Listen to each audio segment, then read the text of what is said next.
Enjoy a seat at the table and good company, where great conversations and meaningful discussions happen.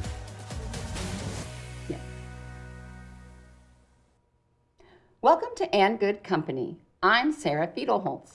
We all know a great dinner party isn't really about the food.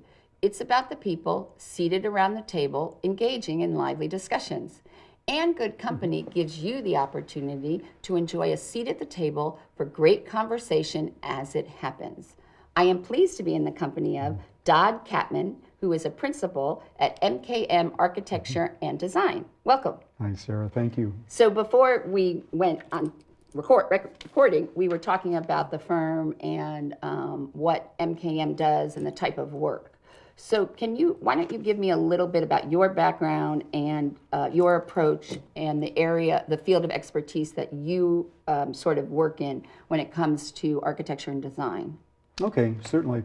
Well, I think it's important to understand that all architecture firms aren't the same, and we are an architecture, planning, and interior design firm.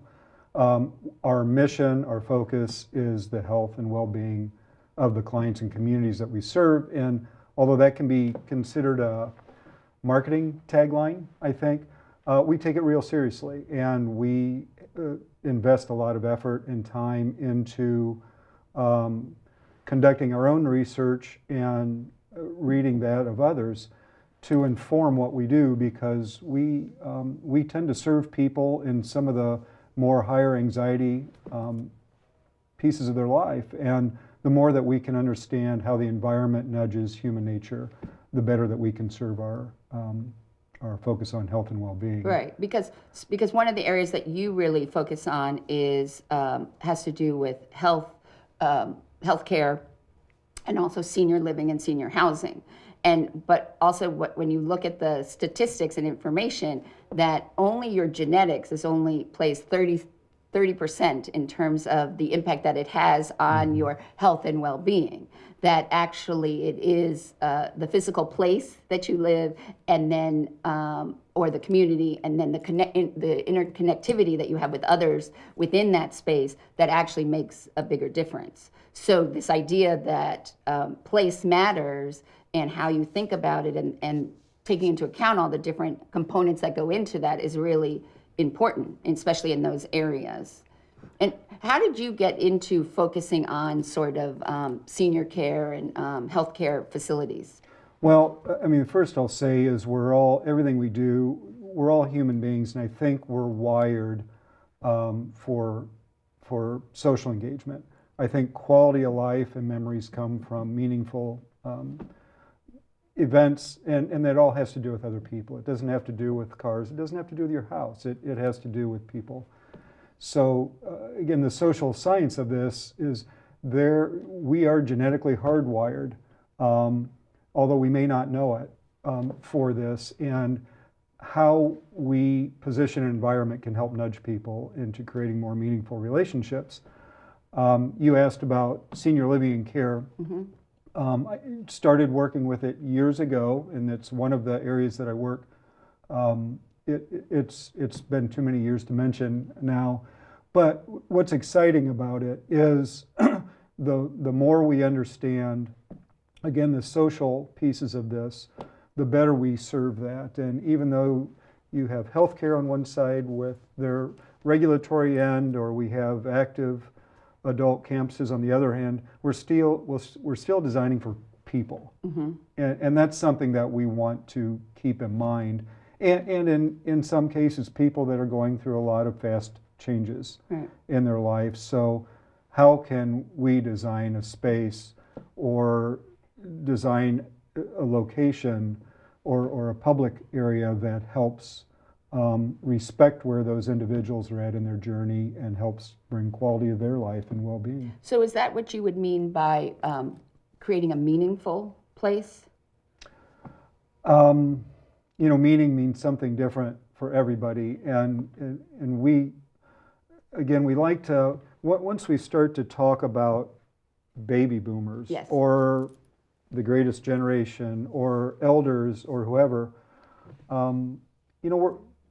when we do that, we talk about somebody else. Somebody that's old is what, 15 years older than you are? Is that how we all tend to I judge don't know. I mean, I think the today it's definition changing. I mean, and thanks to the baby boomers, truthfully, they have changed every stage of life that they have gone through because they were the largest generation. They still are. I mean, the millennials are coming up second, but so it's no surprise that they're fighting getting older every step of the way and changing every aspect of what it means to get older and how they want to get older. And so I think that, and because we are living longer, and although due to like diabetes and obesity, they're not sure if a baby born today is expected to live over 100. I mean, that's if they were, the health concerns were not plaguing us. But so so if you think about it, if retirement is 65, you have a whole nother life to live, So I think that, I don't know if we can also necessarily look at it at a certain age, because a lot of, as we know, baby boomers or people who are retiring, they're not necessarily going to stop working, or some want to work until they can't. So I think that's partly all of this shifts of what it means to be older, I guess. Well, and again, we like to think of these individuals as people, because I think once you know one, you know one. Right. And we all have different opinions, we all have different challenges that we're working through. So how do we create enough diversity and options and in places where we can help people get to know others better? Right. And it could be on one end of the spectrum in a nursing home where your personal freedom is substantially restricted, whether it be by governmental regulations, whether it be by your physical abilities, by the care that you need. How do we increase that individual's quality of life and their well-being, even though our opportunities might be much narrower in that case? Right. And when you talk about senior living and care on the other end, we design active adult communities. So how can we mold those communities in a way where we nudge people to know each other better? So I was surprised to know that the majority of senior living facilities are 25 years or older. So really you have to think about that 25 years ago, we didn't have the technology we have, we didn't have smartphones, and so that completely has changed. Right. So that would so they already are antiquated just by that standpoint. But let's look at, based on the fact that the way that baby boomers are changing, and even though the first ones now are 80, but they'll say, 80 is the new 70, share is 76. I mean, how does that happen? Yeah. So let's talk about it in terms of what you did in creating the new Piper Village, right? Oh, Piper Trail? Piper Trail that you created as a community for senior living, correct? Correct. Okay, so let's talk about what you did there and why, and how is that more representative of what we're talking about, of this holistic approach of thinking about the people and who's going to live there? Well, first of all, so it's important to understand that Piper Trail is one of Lutheran Life Villages communities, and Lutheran Life Villages has a mission through Christ's love to serve those and over 55. I think the renaissance or the evolution of that idea was looking at how they could create a campus that might attract people who may not be interested in the traditional, what we call flagship campus. The history of life plan communities is that they followed the evolution of the United States as we've developed. And post-World War II, we suburbanized, we became automobile dependent. I can't get from shopping to education to my home without a car. And that's all fine until you're a pre-driving teen or you're an older adult who may not be driving anymore. So life plan communities had followed that suburban cycle. And so what kind of facility was it at that time? Well, I think they grew out of, for the most part. Would they be like a typical, what we think of as a senior home? I mean, like everybody has rooms, or, I mean, what was, because I'm trying to get to how we got to where we are. But what would you say it was like? Was it more? I think the mission, these tended to be not-for-profit organizations. They tended to be church-sponsored, and this really evolved in the 60s, Okay. Although they go back 150 years. And they evolved out of the church's mission to want to care, in many cases, when you go way back, for widows. You see that in a lot of very old mission statements. And then certainly in the 60s when Medicaid and Medicare came along, nursing care became a much more not profitable, but a meaningful business venture. So they tended to grow out of serving older adults or out from nursing care, and then they evolved to add assisted living and memory care and become full-fledged what they used to call continuing care retirement communities or life plan campuses. So let's just so we get the verbiage. So because there's assisted living, there's independent living, and then there's these ones that have the continuum of care. So the ideas of independent living is where you are completely, you can live on your own, you have your own home or apartment, right? But you may have to push a button or check in or something. And then as you need more assistance because of conditions or memory issues, they have other places within the same campus or that you can then move to, so that you're not having to go from like this place to this place to that place.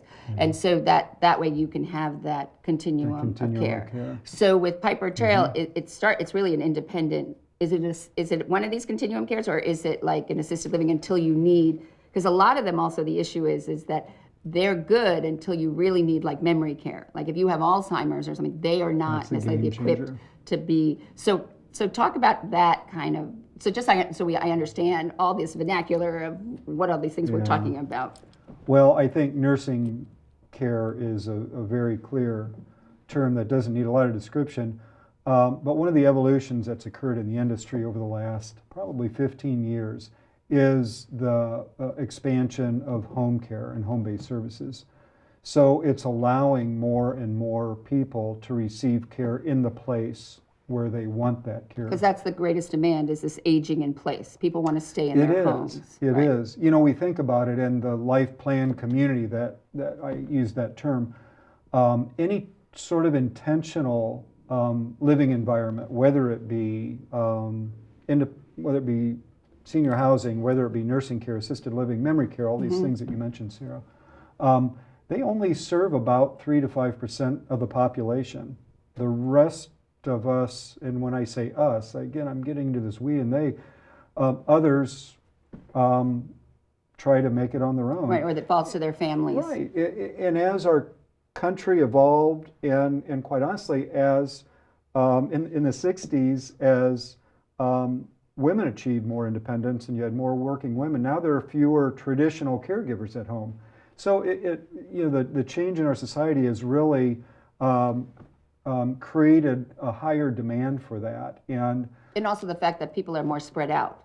Like the parents could live in Fort Wayne, but their children live in California. Exactly. So then there's that issue of how much can you really do or control, when you're across the country. There's only so much you can do through FaceTime. Right. Yeah. Right. So it's really somewhat of the Wild West right now. And how are people providing value to?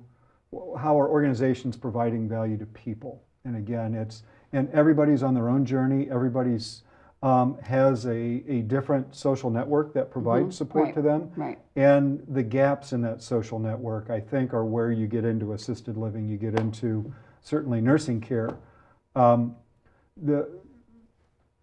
There's so much that I can, if I'm able to afford it. Right, that's the other thing. There's only so much that I can have provided for me in my home. Right. And when that burden becomes too great, or when the financial demands of that become too great, certainly that's where assisted living comes in. And as you step further and need even more care, that's where nursing care. Right. So let's talk about what the vision that Lutheran Life Villages had with Piper Trail. So that idea is because when you see all the commercials, I mean, these are very vibrant young people who, are walking their dogs and hanging out on their porches and, saying they're so busy. So what was the idea and the impetus and the sort of taking into account all of this and the changes that went into really how it was created and why? Well, we know that life plan communities provide value. There's a recent study that I shared with you from the Mather Institute, where in phase 1 of their multi-year analysis, it is proven that life plan communities increase well-being and increase life satisfaction. And it's just a black and white statement. But like we said earlier, traditionally they only serve 3 to 5% of the population at some time in their life. Right. So, and also I thought was interesting is that the statistic that the average age that people go into some kind of assisted living is like 80. So it's not. So I thought that was really interesting when you. Well, in an independent living, it might be 80. It might be upper 80s for assisted living. I mean, and people tend to make that move much later than perhaps they should. So hence, because they're trying to stay in their home. So they are. So but with Piper Trail was the idea that you were going to move there like when you're an empty nester, and so that you would. Is that the idea that you would have a home there, or it could be different reasons. You mentioned people want to stay in their home, and that home is a wonderful environment if you have the social support around you. Right. If you can get to the store, if you have friends and you have love in your life, and those meaningful relationships, the well-being portion of it. But if you don't have those supports, it can become a jail. Right. It can become its own prison. So getting back to your question about Piper Trail, it was, I don't want to call it an experiment, but it was very innovative and it was very different. And this was the first one they did? Like this. Like this, okay. Well, it's one of a couple in the United States. Right, okay. And I think the task there was we were looking for a community that could attract active aging adults, going all the way down to age 55. And like you said, traditionally the entry age is closer to 80. So how do we appeal to that group of people who is the other 95%, the other 97%? Because we're all different. We all have different needs. So through the research of our firm, we have been exploring this concept of pocket neighborhoods, which had become popular in the Pacific Northwest part of our country. And it was a reaction to the skyrocketing land values in Portland, Seattle, that portion of the country. So some people got together and they started to investigate how can we create spaces to live for 6 or 7 different houses on an acre as opposed to 2 or 3, just due to sheer land value. And they really reached back to some strategies that had evolved since the late 1800s. Through our research, we looked at this and said, this is an interesting land value proposition, but believe it or not, in the Midwest, land tends to not be that expensive. So what we saw in this is an opportunity to maximize social engagement, and through that, we believed was adding to the depth of somebody's experience, adding relationships and love and appreciation with neighbors that care for them and watch out for them, trying to allow people to be as independent as they can. But there's a lot of science behind the layout, and Piper Trail appears to be a charming old school cottage neighborhood, front porches, but there's a lot of social science that goes into how close the sidewalks are to the front porches, where the bedrooms are, where the living spaces are. How if you can see your neighbors or where you park the cars or put back. Like there was like the value of putting the garages in the back, so the alley, so that you're not, and then creating how you can have the common eyes on the common area, yet still have your personal space. And but I think but one of the things that I thought was, one, I went to look at Piper Trail, and again, I felt like, okay, so you've created all this, but it's within a community, but so they don't have you can't walk to a store, you can't, you still, because in order to do this, they still had to have a lot of land and stuff. So it's still not, to me, I felt it's still like I'm on a isolated campus. And I know that they all do like bus services and things like that. But to me, it's sort of in a way, are we creating artificial environments that are truly, really what a downtown urban environment is? Like I always say, I want to retire in New York City because in a block, I'll have a dry cleaner, I'll have a grocery store. I most likely will have a coffee shop. I mean, they have the best public transportation system. I mean, there's everything that I could possibly do. And then, I've got a doorman in the building. I mean, obviously, but my point is that I feel like we're sort of in some ways, we're trying to artificially create something that we actually have if we created it better. And I also wonder about the value of, I think that they've done a lot about the mixed generation. Like, I don't really think it's good to only be in a community where the people are all over 55, because I think one of the vibrancies is seeing children or interacting with them, or they've done, I was in school, I did a study about they put daycare centers in nursing homes and the interaction and that quality of relationship and that value of that.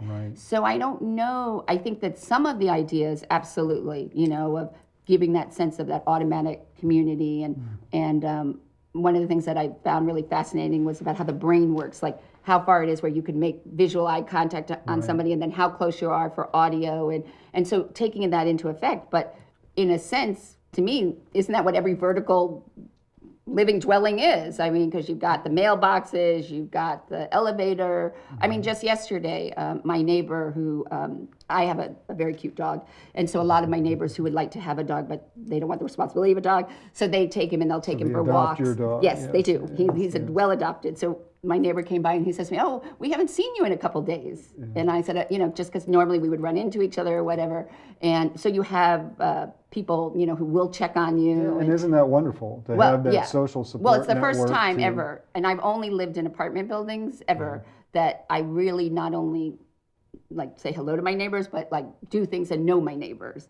So, but I just wonder if we need, and then, this idea of Piper Trail, are we creating something artificial that really, if we could look at the same things about knowing how far the distances are, knowing how to, the building of the bonds and connections, could we just really rehab and redo these urban centers, which would be perfect, for all of this? So I'm just wondering, is it just because it's easier to create it new, or is it because the idea that people still want their own homes, or because I think also this might solve the problem of what's happening in all these downtown areas. And I know that you were part of a study, I think with Bloomington, right, about the livability. So you looked at this. So I'm curious, and I'm sort of pushing you on both ends because you really are doing both. And maybe it is in the middle, but we do both. But I'm just wondering your thoughts about that aspect of it. Well, and I'll go back to the 95% of the population. If you assume that intentional living environments for older adults serves 3 to 5% at some point in their life. And the intentional is when you need to be like an assisted living or. Piper Trail is an intentional community. It and is the idea a 55 and older community. It's very intentional, and you're right, it is artificial. It's totally artificial.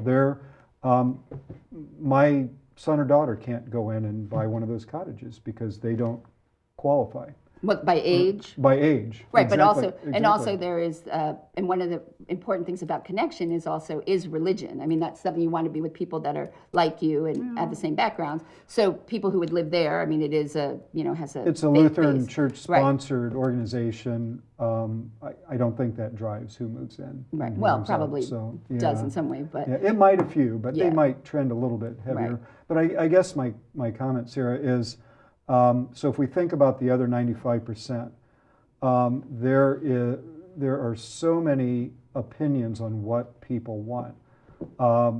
Many people do want to live in a very intentional, age-restricted community for different reasons, and many people don't, as you know, with the research that you've done.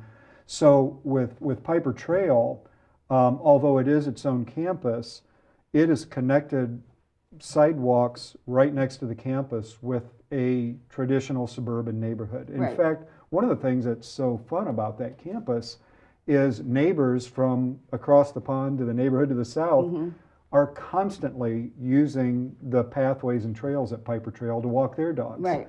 And so it is helping to nudge that Right. social engagement. They're connected with sidewalks within a mile, to Starbucks, Dairy Queen, a grocery store, to Pizza Hut, to all these to a liquor store. But it is on a main, you have barbecue to, but place. you do have to go on a main street. Along a sidewalk. Right, no, along but that there, main but street. you are, but there is. So there are pedestrian connections, and one of the things I'll bring up, and I think you're very familiar with this, with Walk Score. Yes, and what, yes. So 'cause- Walk Score, for those listening who may not be familiar, was originally an app developed for apartment hunting. And I could search for an apartment, and Walk Score would tell me how walkable that location is, how car dependent that location is. And you can get onto that site, type in any address in the United States and there are applications beyond, and it'll tell you how car dependent or how pedestrian friendly that environment is. And one of the first things that we do when we talk to providers is talk through who they're trying to attract strategically. Who of that other 95% are they trying to attract? And Walk Score is a wonderful tool because in many instances where you build is more important than what you build. And Is that because location? well, your comment earlier, I've always lived in an urban environment and apartments. I want to be able to walk 2 blocks down and No, I go just to a thought as restaurant I'm or- older and I would Yeah. have limited, I just Right. thought that that's made for it because I don't, on my own block. Because, one of the things they talk about is also having shorter street blocks, not making them so long. And so, but I was just thinking of amenities and, having that ability to have what I need, but nowadays, see, and I think also what's also shifting this whole thing, which brings up the pandemic's influence of all this, is now, I joke, unless I have to walk the dog, truthfully, in the last year and a half, I could never leave my apartment if I wanted. I could have everything delivered, I could have everything picked up, I could Zoom and FaceTime, and, I would never have to leave.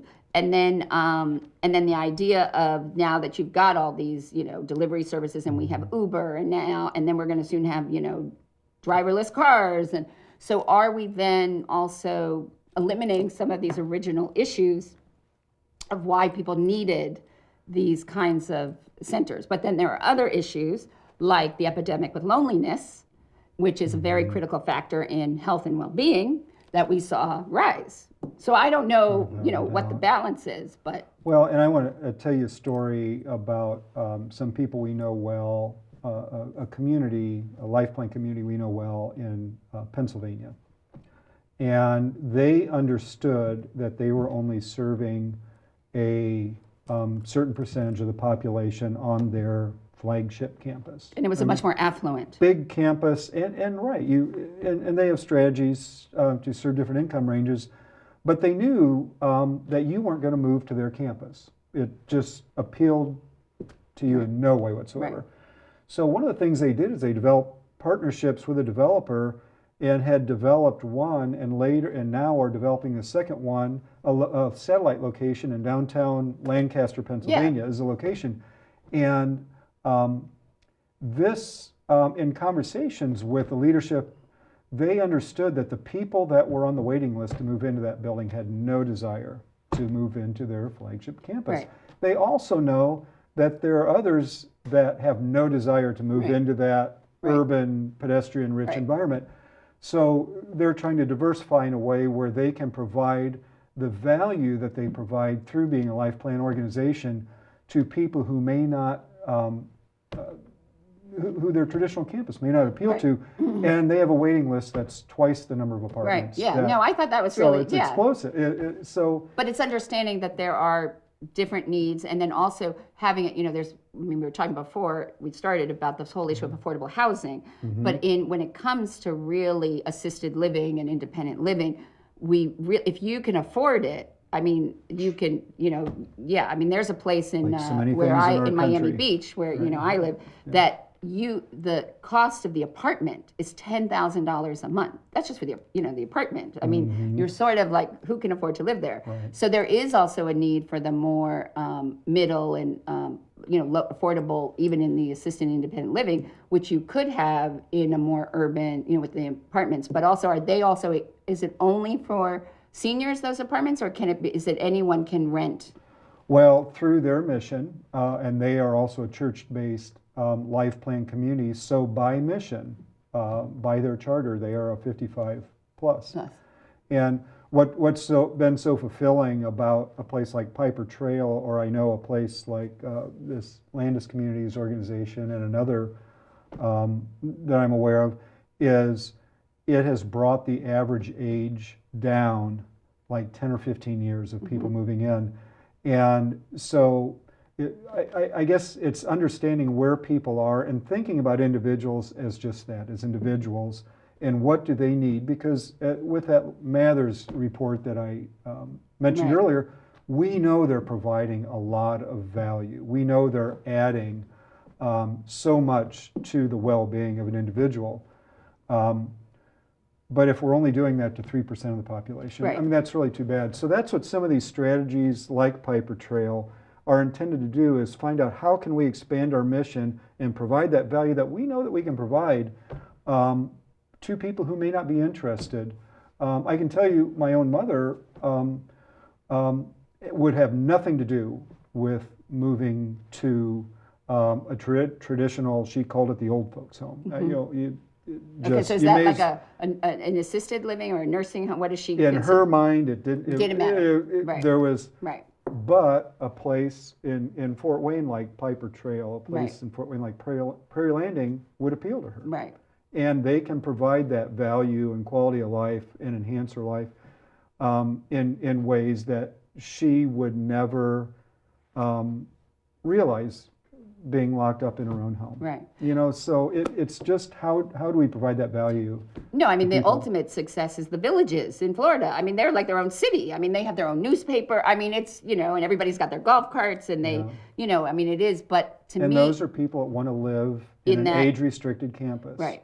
And Period. see, but I just think, like, I'm someone who I would never live in these, what I call these artificial neighborhoods, like these developments and stuff, because I just feel like it's still just a bunch of homes. You still have to get in your car to go places, and there aren't any sidewalks. And I'm sort of like, that's not, what I would want.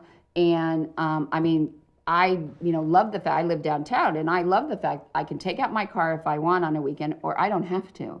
And, I can walk around, I can go to the library, and I could, do whatever I want to do and go to the park. And to me, I just think that, and what we're doing, and I also think that it's partly, we're getting a little off track with the senior housing, but it's the same issue I have where we have to, like, when we're going to build all these developments we've been talking about for affordable housing, and they put them off in, because they need so much space and because developers need it to economics and stuff. So there's no services there. And when they design it, they don't think about having the grocery store or the dry cleaner. And so in Miami, there was this developer who wanted to take a part of Miami that was like the old railroad depot. I mean, it was in the nowhere. I mean, it wasn't near the water, nothing. And he was like, well, if I build this, I've got to have sidewalks and I've got to have businesses. So what he actually did was to get like the ice cream shop and the dry cleaners, and he gave them assisted with their rent and helped with the marketing and advertising for the first 2 years, because he couldn't have someone who could have a business and then after a year they couldn't make it because they don't have enough to support it. And like in the building in Miami where my dad lives, they have a little grocery store, and it is actually subsidized by the building, their monthly fees, because of the fact that the gentleman who owns it would never make enough that he would see it's viable. But then he also does, for a lot of people who want to age in place, so he also offers prepared meals. So like my dad can go down and he gets an order, and then up at the pool they have a grill, so that he runs that on the weekends.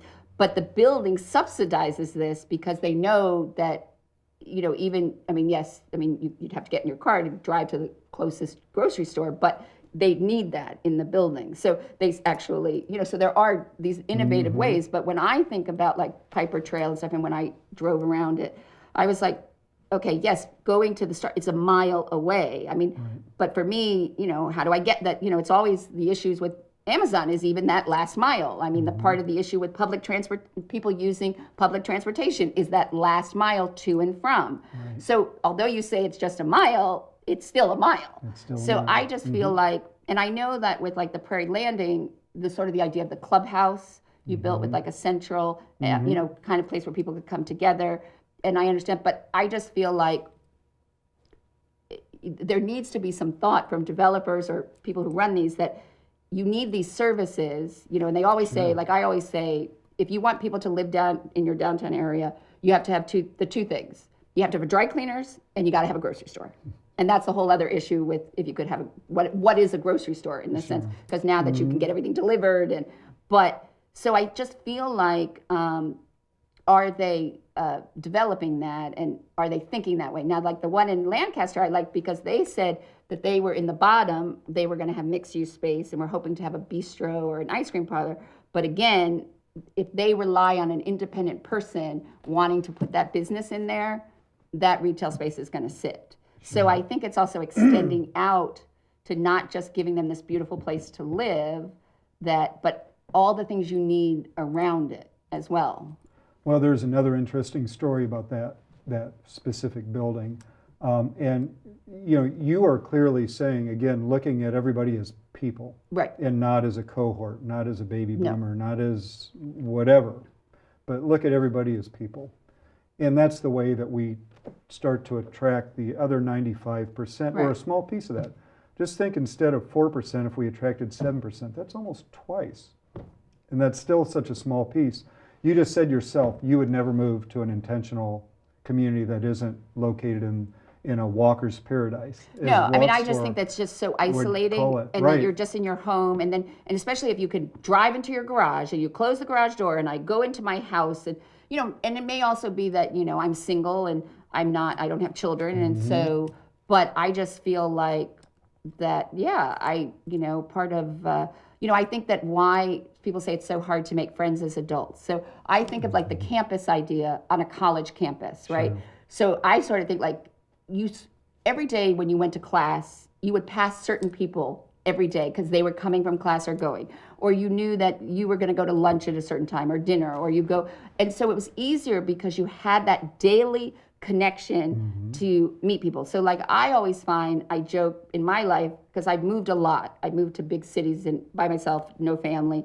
And so I always joke that I have my fitness friends, because I would go to the gym every day. And so after a while, you see the same people every morning for the same classes. And of course you start talking to them, and then over time, and it typically takes about 2 years, because of time that you build it beyond the just hi and recognizing you to really then talking and then maybe going for coffee or something.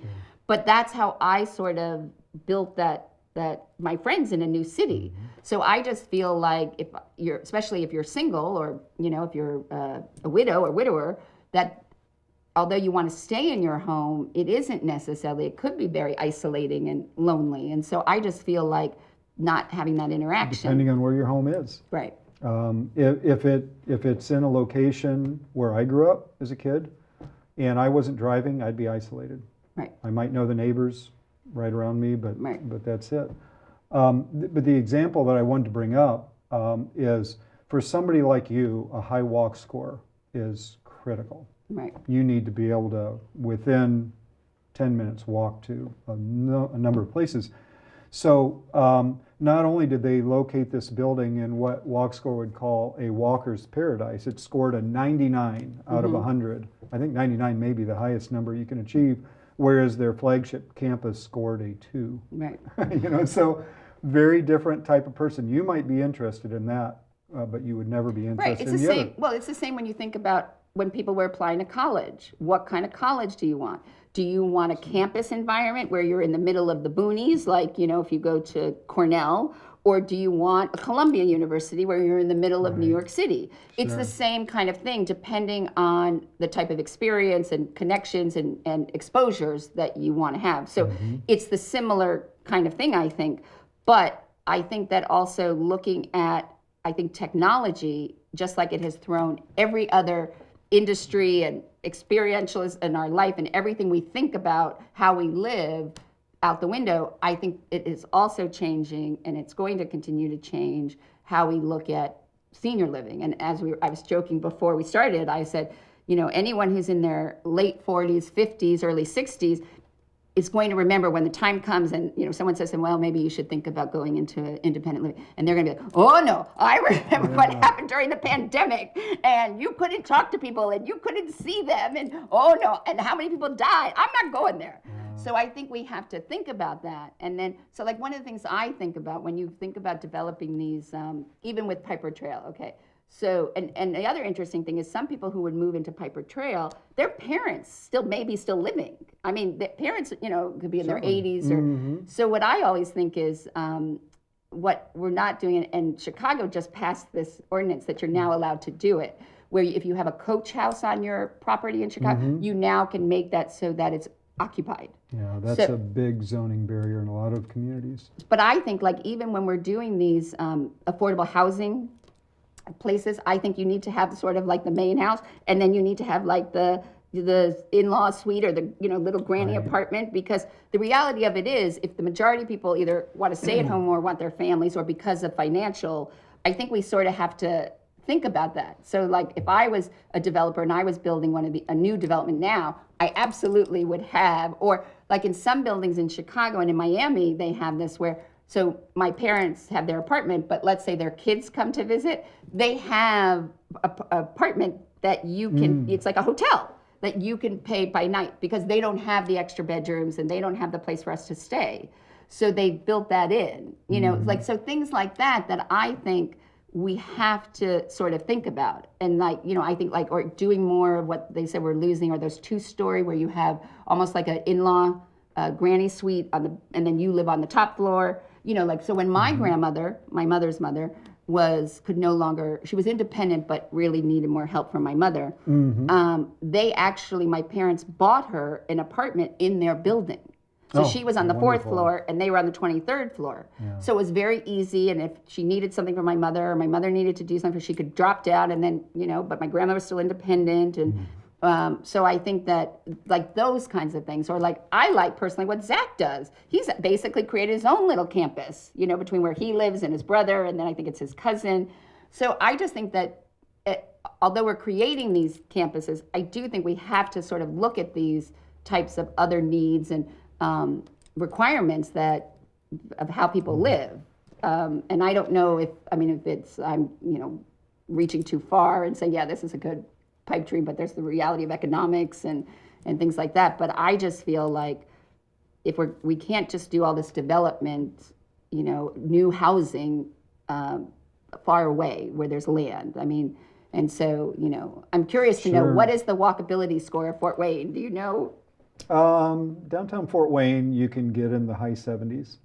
And then other places you can't. You're in Chicago or Miami downtown, it's much higher than that, or Lancaster. Well, but it used to not be, because it's also when you shift. All changed. Right. It all changed. But one of the real evolutions when you started talking about life plan communities, one of the clear evolutions is people converting to more of a virtual life plan community and what services can be offered. Just like in Fort Wayne, NeighborLink is able to provide services to people who are in their homes and need help and may not know how, may not be able to afford certain things. One of the innovative things I wanted to mention that they did in this building in downtown Lancaster is they also supported a staff person of what's generally called a village-to-village network. And that's not popular in the Midwest, but there are hundreds and hundreds of these around the country. And essentially what they are is a way for a not-for-profit member-based organization, very inexpensively, to provide people with access, awareness to what's going on, maybe yard assistance, maybe home cleaning, access to these things and access to people. And stay in their home. It's a patch. It's a patch to help solve how our communities have broken over the years. But that's an affordable way that perhaps by me spending $35 a month or $50 a month, I can be a member of this organization, and they almost become this virtual life plan community light, I'll call it. So they actually partnered with this organization to pay the staff person in that building, and they can help expand their programming, their value to people living in their homes, whether it's walkable or whether it's not walkable. Right. And then you also have that check-in, like, so if they notice, because if the kids are living far away and they notice that the parent is starting to hoard things or doesn't have as much mental capacity, or that they can then call and say, okay, I think it's time, or you need to look into this, or sort of those kinds of services.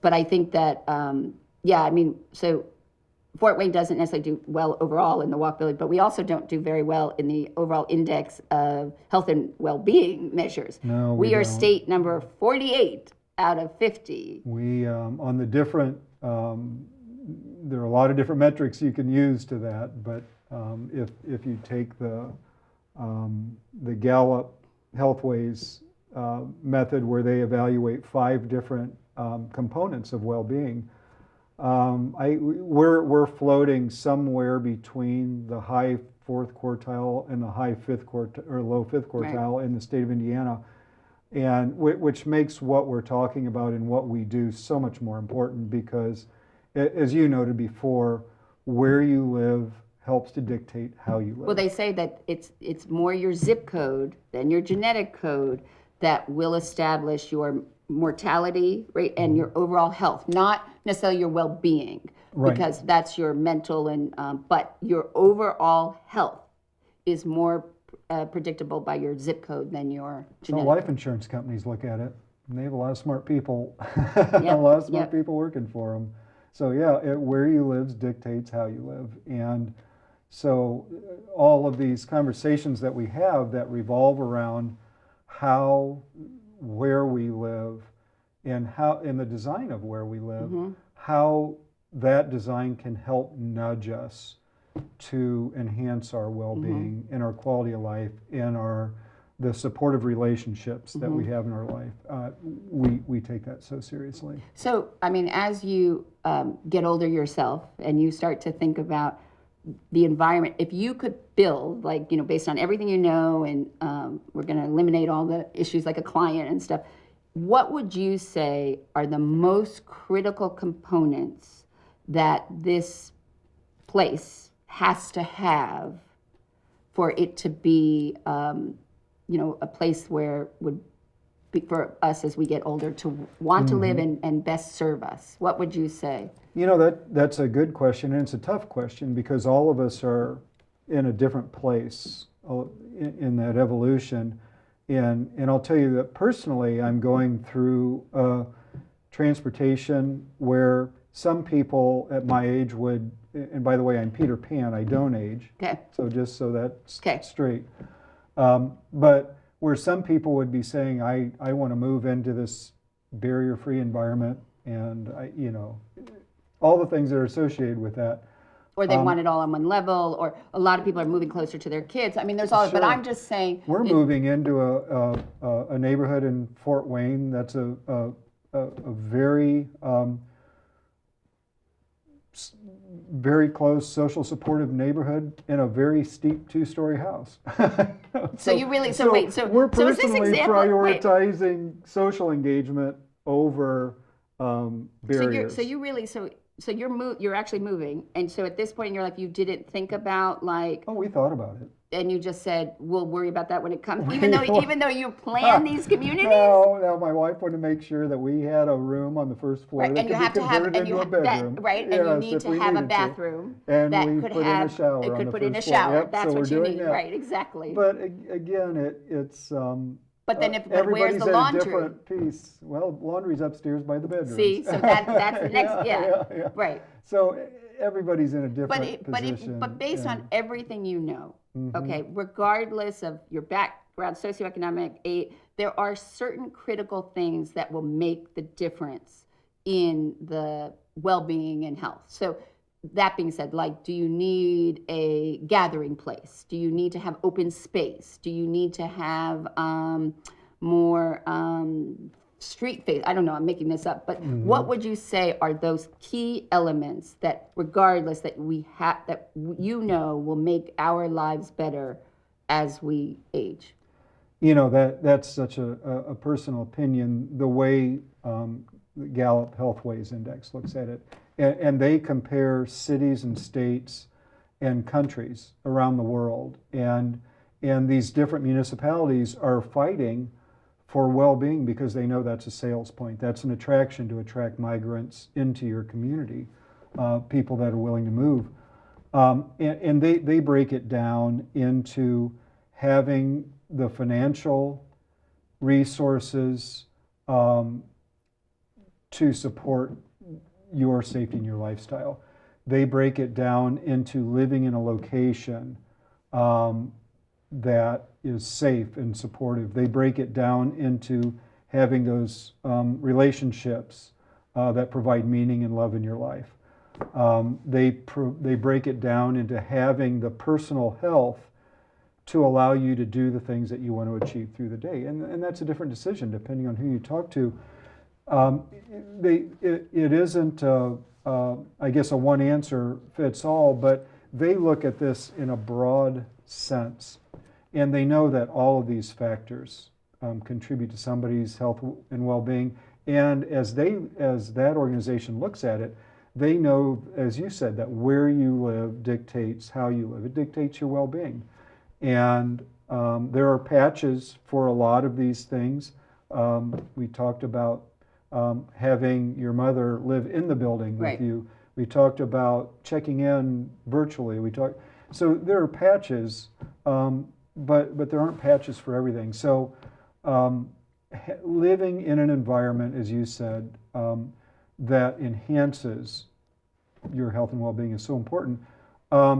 When somebody is your age, you can drive anywhere you want. I mean, that's a patch where you can get around that. But someday you may be in a position where you don't have the ability to do that, or don't want to do that, maybe. And I don't think you want to do that right now. No, I don't know. From what I heard. So I don't know if it's a one answer fits all. I think it's a more holistic way of looking at life satisfaction and well-being. And there was one of the metrics that we use that I think you're familiar with is how do we create an environment, a place, where, just as simply as you can phrase it, where people can be happy. And happiness, with that most recent Mather Institute research, is so closely correlated with life satisfaction, with well-being, and from an upstream standpoint, as planners, we're responsible for more of the failures in our society, and can augment that and can enhance that through good work than I think anybody that I can think of. Right, and good research, and taking a holistic approach to really thinking about that the place that you're creating has to be within the bigger environment, in urban or whatever community in which it's placed. It's not just that you're going to be there. I mean, when you think about it, when you think about the insurance companies looking at your zip code when they determine how long they think you'll live. Right. And they're probably, in a scary way, more right than we want to admit. When they look at more, so all of these elements of health and well-being go into that equation. And so as planners of public spaces and private spaces, I will blame us. We are more to blame. Public policy included in that. We are more to blame than anybody. But there's something we can do about it. And think about the development process, as you talked about earlier. If I go out and buy a dishwasher and it was really a bad choice, that's something I can correct. That might have a 6 or 8 year impact before I take care of it. When I develop a community with roads and sidewalks and street lighting, that's a 100-year decision. So the very core of the decisions we make and how we plan our communities and how we revitalize our communities is critical because they are very long-term Right. decisions. Yet they become antiquated very quickly, or the needs change. So you have to create them that they're more versatile and flexible, or, so yeah. So it's a big challenge that you have. But It's a big opportunity. We That's like right. to, That's if everybody did it right, it would be it'd be tougher to convince Right. people of. Well, I always take the end of each And Good Company program for the opportunity to ask guests the same 12 questions that French novelist Marcel Proust popularized from a Victorian parlor game. But these are the questions because I know that I sent you to watch Zach Benedict, who you work with, who's been on the show several times. So I've actually given you a new set of questions. So, Got it. what is your idea of perfect happiness? Again, I don't know if I can personally define that. Perfect happiness, I think, is again so closely correlated with well-being, So your idea would be your well-being. maximizing your personal well-being. What is your greatest fear? You started this conversation talking about nursing homes and talking about assisted living places. One of the studies that came out years ago, and is my own fear, is when I am not in a position to make the personal choices that affect that well-being. What is the trait you most deplore in yourself? That I don't listen more.